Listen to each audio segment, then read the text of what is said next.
Bonjour, alors dans cette vidéo nous allons voir les premières définitions sur les vecteurs.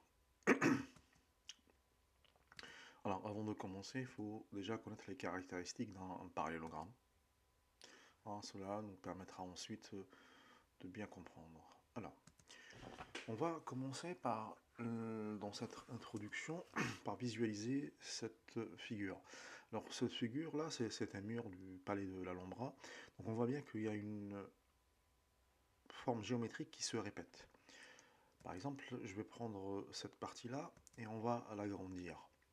On va obtenir ceci. Donc on voit bien que si je place un point ici, ici je le déplace d'une certaine longueur, il va arriver ici.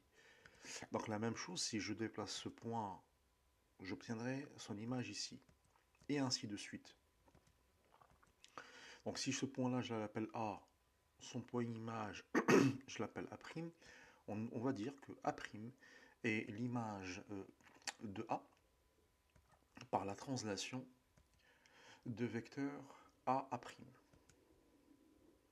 La même chose, si ce point je l'appelle B, son point image B', on va dire que B' est l'image de B par la translation du vecteur BB'. Et enfin, le dernier point qu'on a mis, le C, la même chose, si on a C', c'est l'image du point C par la translation du vecteur C'. Alors déjà, ici on va essayer de comprendre c'est quoi un vecteur. Donc, ici on va prendre l'exemple du vecteur AA'. Donc on voit bien que ici, on a un point de départ, on appelle l'origine, c'est A, et l'extrémité, point d'arrivée, c'est A'. On a ici un sens, on revient à la flèche, on va de A vers A'. Il a une direction. Alors la direction, en fait, c'est la droite AA'. Et entre parenthèses, une droite possède une direction en deux sens, soit vers le haut, vers le bas, ou vers la droite, vers la gauche, tout dépend. Et on a bien la longueur AA', et on verra que cette longueur s'appellera une norme.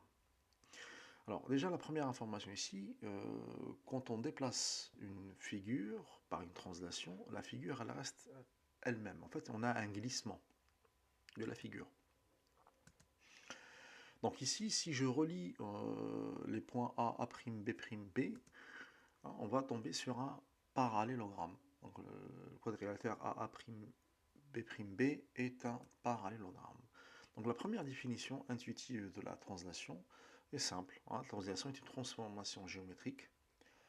C'est un déplacement. Et il est caractérisé par trois points. Le premier, c'est que il a un sens, une direction et une longueur. Cette longueur, on l'a dit, appelée norme. La deuxième définition dit que la translation qui transforme un point M en un point M', transformera un autre point A en un point B, tel que le quadrilatère M'BA est un parallélogramme.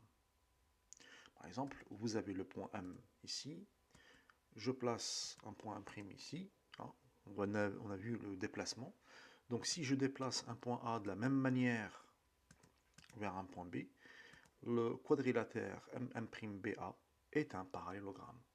Donc voilà en fait la première définition, les premières définitions concernant les vecteurs. En fait le vecteur c'est un objet mathématique qui permet de faire des déplacements. Et on voit bien ici que la figure, l'image de la figure est elle-même. Elle n'est ni retournée, ni agrandie, ni réduite. En fait on conserve tout. Et voilà.